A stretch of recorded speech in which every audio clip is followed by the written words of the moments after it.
For those of you that may be writing a book, you may be interested in this tool right here, Microsoft Word dictation tool. First thing you want to do is open up Microsoft Word. Second thing you want to do is type Control H, and that will open up the Microsoft dictation tool for you.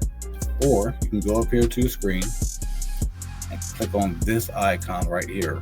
Once you click on the microphone, you start speaking, the words will come on the screen for you just like this.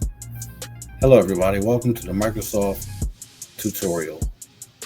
Today's tutorial is about how to use the Microsoft dictation tool, which allows you to speak your words into the microphone instead of having to type out every word and do your work.